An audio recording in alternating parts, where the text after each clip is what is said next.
तो जी हम प्रवेश कर चुके हैं शादी के भाग 3 में।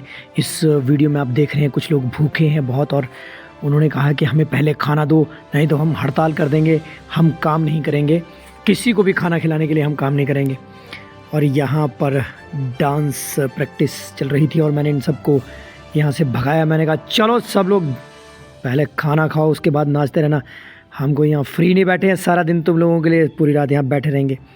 कुछ लोग यहाँ गाने गा रहे थे, ऐंचली जिसको बोलते हैं वो गा रहे थे और एक बंदा मुझे इशारा कर रहा था कि प्लीज़ खाना खिला दो। यहाँ पे घर वालों को नाचने के लिए मैंने अपनी उंगलियों पे मजबूर कर दिया। मैंने कहा नाचो और इन लोगों से कह दिया कि तुम बजाओ। और यहाँ पर आप देख रहे हैं तेल डालने की एक रस्म होती है जो जिसके लिए लोग लाइन लगा के खड़े हैं। और फोटोग्राफर कह रहा है भाई थोड़ा पीछे हो जाओ, थोड़ा आगे हो जाओ। और मैंने इससे पूछ लिया, मैंने कहा क्या दिक्कत क्या चल रही है? कहता है बहुत मुश्किल है, बड़ी प्रॉब्लम है। और यहाँ पर एक छुटकी सी बैठी हुई थी जो गाने गा रही थी और मुझे देख के मुस्कुरा रही थी। ये मेरी प्यारी सी बेटी है। और ये यहाँ पे फोटोग्राफर फ़ोन में लगा हुआ है, इसको काम के वक्त में फ़ोन सूझता है। इसको मैंने यहाँ पे टोक दिया और ये हंसने लगा, मुझे अपने दांत दिखाने लगा। ये लड़का मुझे देख रहा था और मैंने जब इससे नज़रें मिलाई तो ये शर्मा गया, इसके अंदर की नज़ाकत बाहर आ गई। इसको शर्म से अपने दादाजी के कान के दिया, मुझे देख रहा है। यहाँ पर फिर मैं अपने काम में लग गया दोबारा से। जो हमारी बेद होती है जिसके इर्द गिर्द फेरे लिए जाते हैं, उसको बनाने का ज़िम्मा मेरे ऊपर था, क्योंकि मेरा जो काम था वो यही था। पुरोहित के साथ जब किसी की ड्यूटी लगा देते तो उसका काम होता है। कुछ लोग बीच में आए मुझे जिन्होंने थोड़ा सा ज्ञान भी दिया कि इसको ऐसे नहीं ऐसे करते हैं, लेकिन थोड़ी देर बाद वो भी रफ्फू चक्कर हो गए। उन्होंने सोचा कि क्या ही पूरी रात इसके साथ माथापच्ची करेंगे, वो निकल लिए। और मैं फिर से डब्बे के अंदर वो डंडे घुसेड़ के यहाँ पर उनको सेट करने लगा। पंडित जी भी आ गए, उन्होंने कहा इनको सही तरीके से ठीक करो, मैं तुम्हें कोई पैसे नहीं दूंगा, नहीं तो मैं फिर से डट गया और मैंने चिड़िया टांग दी। बहुत सारी चिड़िया मैं मार के लाया था बाहर से, उनकी एक एक टांग मैंने तोड़ दी थी और एक टांग मैंने उनकी डंडों के ऊपर फंसा दी, जिससे ये डंडे खूबसूरत लगने लगे। फिर मुझे ध्यान आया कि बैठने के लिए एक जगह बनानी चाहिए और मैंने वहाँ पड़ी एक पुरानी सी दरी को उठाया, उसको तय लगा के वहाँ पर बिछा दिया। उतनी देर में फोटोग्राफ़र और उसके दो साथी भी यहाँ पर आ गए और वो भी जानबूझ के थोड़ा थोड़ा काम करने लगे, दिखाने लगे लोगों को कि हम भी काम कर रहे हैं, बे तुम अकेले ही नहीं हो, हम भी यहाँ पर काम करने आए हैं। थोड़ा सा काम करने के बाद झूठ मूठ का उसने नाटक किया और फ़ोन लेकर चुपचाप फोटोग्राफर बाहर चला गया और फिर मैं अकेला रह गया। मैं अकेला ही लगा रहा। मुझे लगा है कि मुझे ही ये काम करना पड़ा। मामा जी वहाँ पे पहुँच गए, उन्होंने कहा कि जल्दी से काम करो, जल्दी से शादी निपटानी। उसके बाद मैंने छोटा सा लिटिल पैक बनाया, वो वहाँ से चले गए और पंडित जी ने यहाँ पे एक थैला टंगवा दिया मुझसे। और यहाँ पे एक छुटकी सी डांसर डांस तो नहीं कर रही थी, हिल रही थी बस। और कुछ लड़के यहाँ पे अजीबो गरीब डांस कर रहे थे, जैसे झिंगा लाला हूँ। और यहाँ लड़कियाँ डांस कर रही थी और आप यकीन नहीं मानेंगे, कड़ाके की इस ठंड में यहाँ पर इस लड़की को देखिए, ये गौर करिए इस लड़की को कैसे नाच रही है। और इस कड़ाके की ठंड में डांस करके जो गर्मी आती है उसका अलग ही मज़ा है। और यहाँ इसी कड़ाके की ठंड में एक साड़ी पहने औरत यहाँ पर अपनी मम्मी को इशारा कर रही है कि वो लड़की मुझे ज़बरदस्ती नचवा रही है। उसी ने कहा था कि साड़ी पहनो, उन्होंने कहा तुम ऊपर आती हो कि मैं नीचे आऊँ। उसने कहा नहीं नहीं, मैं नीचे नहीं आऊँगी, ना तुम नीचे आओ ना मैं ऊपर आऊँगी, चुपचाप सो जाओ। अचानक मेरी बुआ ने मुझे देख लिया कि मैं उनकी वीडियो बना रहा हूँ। मैंने झट से कैमरा हटा लिया और इस झिंगा लाला हूँ के ऊपर मैंने कैमरा सेट किया। यहाँ कुछ लोग प्लानिंग कर रहे थे कि किस तरह से यहाँ पर व्यवस्था बनाई जाए, किस तरह से दूल्हे से उसका शॉल, उसके जूते चुराए जाएं। लगातार यहाँ पर चर्चाओं का बाज़ार गर्म था और ये फोटोग्राफ़र नशे में धुत लग रहा था, मुझे हिलता जा रहा था। और कुछ लोग यहाँ बैठकर चर्चा कर रहे थे कि किस तरह से ये प्लान की जाए। और मुझे रात के 3:30-4 बज चुके थे और मुझे लगी थी नींद। मैं सोच रहा था कि मैं यहीं पे सो जाऊं, जब दूल्हा दुल्हन आए तो मुझे लात मार के उठा के बाहर फेंक देना कि उठ जाओ बे। यहाँ दुल्हन को सजाने की, उसकी फ़ोटोग्राफ़ी की, डायरेक्शन की भी जिम्मेदारी मेरे सर के ऊपर थी। मैंने झट से वहाँ जाकर अपनी डायरेक्शन का कीड़ा निकालना शुरू कर दिया। मुझे लगा कि यहाँ अच्छी फ़ोटो आनी चाहिए। एक पुराना फ़ोन मैंने उसके हाथ में दे दिया, मैंने कहा अपने पति से बात करो तुम। और वो भी अपने पति से बात करने लग गई। थोड़ी सी व्यवस्था ठीक करने के बाद हमने ये फ़ोटोज़ ली। हमारे यहाँ रस्म होती है कि बरसुई बोलते हैं इसको, जो दूल्हा पक्ष होता है वो पहले आने से पहले, दूल्हे के आने से पहले वो बरसुई लेके आता है। यहाँ पर मुझे ढोल वाला बन गया, उसको कहा बजाओ, पे जोर से बजाओ, मुझे जोर से नाचना आ रहा है। पास गया, उसने कहा पीछे हट जा बे, अंदर घुसेगा क्या।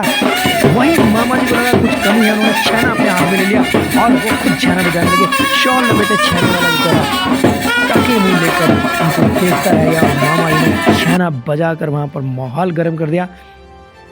तभी वहाँ पर बारात की एक मिलनी होती है, उसके लिए बुलाया जाता है लोगों को। लाइन में लग गए सब लोग बारात के स्वागत के लिए और यहाँ पर सभी ने अपने हाथों में हार ले लिए। यहाँ आरती शुरू हो गई है, यहाँ पर आरती की जाती है। जब दूल्हा प्रवेश करता है तो उसकी आरती की जाती है। यहाँ पर सालियों ने रोक लिया दरवाज़ा, उन्होंने कहा पहले पैसे दो फिर अंदर जाने देंगे।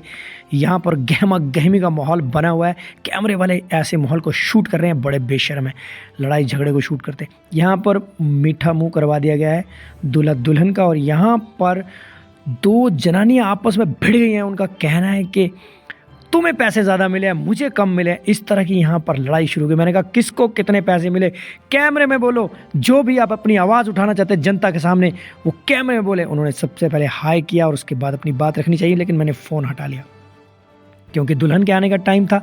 दुल्हन वहाँ से चली आ रही थी और वहाँ पर एक बाघ जैसी जैकेट पहने फोटोग्राफर और कुछ लड़के यहाँ पर बैठ गए थे। उन्होंने कहा पहले हमारी शादी करवाओ, हमारे लिए दुल्हन ढूंढो, उसके बाद दूल्हे को कहा कि तुम अपनी दुल्हन लेके जाना। यह दो लेडीज़ ऊपर बैठ के देख रहे हैं, कितने बेशरम लड़के हैं, वे उठ ही नहीं रहे हैं। उनको लग रहा था यहाँ माहौल कुछ और हो रहा है। और यहाँ पर पंडित चाचा हमारे बहुत परेशान थे कि ज़्यादा कमाई नहीं हुई है, पैसा बहुत कम मिला है। मैंने बहुत कोशिश की लेकिन नहीं मिल पाई। अब देखते हैं जब हम बैठेंगे तो उस वक्त सारा बदला यहाँ पर बैठ के ले लेंगे हम, बेदी के अंदर ही सारे पैसे छीन लेंगे, दुल्हन की भी और दुल्हन के भी। यहाँ पर दूल्हे के हाथ धुलाए गए और उनकी पूरी सेवा की गई। यहाँ पर फेरे होने शुरू हो गए और तब तक मुझे नींद भी आने लग गई थी। फेरे जो होते हैं बहुत बचा के करने पड़ते हैं क्योंकि हवन वहाँ पे हुआ होता है। तो कुछ महिलाएं एक दूसरे की मदद ले रही थी। फोटोग्राफर देख रहा था कि मैंने क्या कमाया है, क्या खाया है, देखूं तो सही ज़रा। मैंने उसको कहा भाई फ़ोटो खींचने पे फोकस कर। कहता है पंडित अभी स्वाहा करने में लगा हुआ है, कह रहा है फ़ोटो मत खींचो। और उसके बाद ये रस्म होती है, सिलबट्टा होता है, इसके ऊपर पैर रखा जाता है दूल्हा दुल्हन का और यहाँ पर पूजा की जाती है और आगे की प्रक्रिया जारी की जाती है। तो लो जी, यहाँ पर ये बंदा अपना मुंह ढक के नाराज़ होकर बैठ गया क्योंकि यहाँ भी उतनी कमाई नहीं हो पाई है। चाचा जी कह रहे हैं कि बहुत मुश्किल काम है और मैं यहाँ उग्रवादी बन गया हूँ। यहाँ पे कुछ लोग सुबह के ब्रेकफास्ट की तैयारी में लग गए हैं। निहाल भाई आ गए हैं, विशाल आ गया। तो यहाँ पर प्याज काटा जा रहा है और टमाटर यहाँ पर पूरी तरह से बन चुके हैं। और यहाँ पर मैं कुछ सामान देने आया था। मुन्ना मामा है हमारे जो मेन कुक है, उनको मैं पतीला देने आया था। उनको मैंने पतीला दिया और वो फ़ोन पे लगे कि जल्दी से नमक भेजो बे, यहाँ नमक डालने के लिए नमक नहीं है। और एक लड़के को उन्होंने काम पे लगाया था, वो कुछ घोल रहा था, उसी घोल को लोगों को खिलाया जाएगा। यहाँ पर पंडित जी दुल्हन के भाई को पटा रहे थे कि भाई देखो ऐसा है कि मैं तो यहाँ से जा रहा हूँ क्योंकि मेरी उतनी कमाई नहीं हो पा रही है सही ढंग से, इसलिए मैं सोच रहा हूँ कि मैं यहाँ से चला जाऊँ। बड़ी मुश्किल से उसको मनाया और रख लिया। यहाँ पर मेरे कैमरे के आगे धूल जम गई है क्या? हाँ, अब साफ हो गया। तो यहाँ पे मुन्ना मामा हमारा डटा हुआ है। लड़के कसूरी मेथी लेके आ गए हैं और यहाँ पर तैयार हो रही है सुबह की न्वारी, ब्रेकफास्ट जिसको बोलते हैं हम। जो भी हमारी बाराती आए होते हैं उनके लिए खाना बनाया जाता है। तो पूरी तैयारी यहाँ पे, और आप यकीन नहीं मानेंगे सुबह हो गई है और पता भी नहीं चला, पूरी रात से जाग रहे हैं, सूरज निकलने वाला है। तो मुन्ना भाई ब्रेकफास्ट रेडी है हमारा? हाँ चालू कर दे चाल ना चल पैने तो उनिंद्रा तो बची हुआ रात तो करना क्या है तू चाल चलाना पैंदे ना। चलो ब्रेकफास्ट तैयार। जी माम ओके। तो ओके होने के बाद यहाँ लोगों को लगी थी भूख, दूल्हे को भूख लगी थी। दूल्हे के बराती ने कहा भाई तुम दुल्हन लेके आ जाना, हम तो जा रहे हैं। उसने कहा रुक जाओ यार, साथ में चलेंगे भाई, प्लीज़ रुक जाओ। और यहाँ पर निहाल ने लगा दी थी भटूरों की लाइन और यहाँ बन रहे थे पूरियाँ और चने। बड़े भाई हमारे डटे हुए थे, चने देख रहे थे। ये है दुल्हन का भतीजा और इसको लगी है भूख, बहुत देर बाद जागा है। बारात जा चुकी है, दुल्हन जा चुकी है और ये खाना खाने आया। और हम सबके जाने के बाद जैसा होता है गांव में, बर्तन धोने में डट गए। लोग तो जा चुके थे लेकिन उसके बाद बहुत बुरी हालत होती है, वही हालत में